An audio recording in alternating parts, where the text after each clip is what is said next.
শেখ মুজিব দেখবেন ৭২ সালেও বিরোধী দলীয় বক্তব্য দিত। বাংলাদেশে রাজনৈতিক দলের মৌলিক জায়গা হচ্ছে কিন্তু আওয়ামী লীগ। ৭০-এর এবং ৯০ থেকেও বড় ল্যান্ডস্লাইড, টেকটনিক পলিটিক্যাল শিফট হয়ে গেছে, ভূমিকম্প প্রবণ পরিবর্তন হয়ে গেছে বাংলাদেশে ২৪-এর মনস্তত্ত্বে। দেশের ৬৫% জনগোষ্ঠী হচ্ছে তরুণ, যাদের বয়স ৩৫-এর নিচে। ৬৫%। ২৪ শুধু আগামীকালকে, এই বছর, আগামী বছর না, ২৪-এর ইনফ্লুয়েন্স আগামী ৩০ বছর ডমিনেন্ট ফোর্স আকারে কাজ করবে বাংলাদেশে। এবং যারা এই বাস্তবতাটাকে ধরতে পারছেন না, তারা রাজনীতিতে নাই হয়ে যাবে। আমরা এই ব্যাপারে খুবই কনফিডেন্ট। আমরা যারা সামান্য ইতিহাস পড়ার চেষ্টা করি, বোঝার চেষ্টা করছি, এই ব্যাপারে আমাদের মধ্যে কোনো সন্দেহ নাই। এই জন্য আপনাদের কাছে যারা মনে হচ্ছে যে এবি পার্টি কয়টা দল, এই ২৫-৫০টা মানুষ নড়াচড়া করতেছে, আমরা আরো ছোট ছিলাম।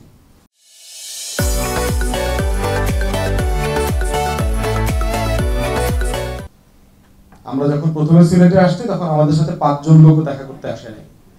এখন রাস্তাঘাটে আমাদেরকে শত শত লোক চেনে, বিভিন্ন কারণে চেনে, দল করুক বা না করুক। এবং জলিল ভাই বলছেন যে আমরা ছোট মানুষ হইলেও ফ্যাসিবাদ বিরোধী আন্দোলনে আমাদের ভূমিকাটা ছোট ছিল না। সেই জায়গাতে অন্যান্য আরো 10টা রাজনৈতিক দলের মতো আমাদের সমান ভূমিকা ছিল। এবং আমরা সারা বাংলাদেশ সফর করে যে জিনিস দেখতে পাচ্ছি, যে বাংলাদেশে একটা বিকল্প তৃতীয় ধারার রাজনীতির দিগন্ত তৈরি হয়ে যাচ্ছে, এটা আস্তে আস্তে বিল্ড হয়ে যাচ্ছে এবং এটা ফর্মে চলে আসবে। ছাত্ররা দল করছে, আপনারা দেখতে পাচ্ছেন আলোচনায়। আগামী ১-২ সপ্তাহের ভিতরে তারা দল লঞ্চ করবে। এই দল লঞ্চ করবার পরে বাংলাদেশের রাজনীতিতে নতুন রাজনৈতিক মেরুকরণ হবে। বাংলাদেশে রাজনৈতিক দলের মৌলিক জায়গা হচ্ছে কিন্তু আওয়ামী লীগ। আওয়ামী লীগই সরকারি দলের রাজনীতি করছে সবসময়, আওয়ামী লীগ নিজেই বিরোধী দলের রাজনীতি করছে। শেখ মুজিব সরকারে থেকেও দেখবেন বিরোধী দলীয় বক্তব্য দিচ্ছে। আপনি যদি শেখ মুজিবের ৭২ পরবর্তী বক্তব্য শোনেন, দেখবেন অভিযোগের সুরে কথা বলে, দাবির সুরে কথা বলে। এটা কে করে? দাবি কে করে? বিরোধী দলের রাজনীতিবিদরা দাবি করে, আমরা এটা দাবি করছি, এটা মানতে হবে, এটা দিতে হবে, এটা প্রত্যাহার করতে হবে। আর শেখ মুজিব দেখবেন ৭২ সালেও বিরোধী দলীয় বক্তব্য দিত, এই আমলারা কথা শোনে না, এই আমলারা ভুলে গেছে যে তাদের এই কৃষকের টাকায় তাদেরকে চাল ডাল, তাদের বেতন দেওয়া হয়। দেখবেন শেখ মুজিবের বক্তব্য আছে। আওয়ামী লীগ হিস্টোরিক্যালি হচ্ছে সরকারি দল এবং বিরোধী দলের রাজনীতি করছে বাংলাদেশে, এবং গত ১৬ বছরও তাই করছে। ওবায়দুল কাদের আগের রাতে ঠিক করে দিছে যে মির্জা ফখরুল পরের দিন কি ব্রিফিং এ কথা বলবেন, সে ঠিক করে দিছে। সে বলছে, একটা উস্কানি দিছে, পরের দিন এটাকে রেসপন্স করতে হয়েছে। সো বাংলাদেশে মৌলিকভাবে রাজনীতি শুধু আওয়ামী লীগই করে।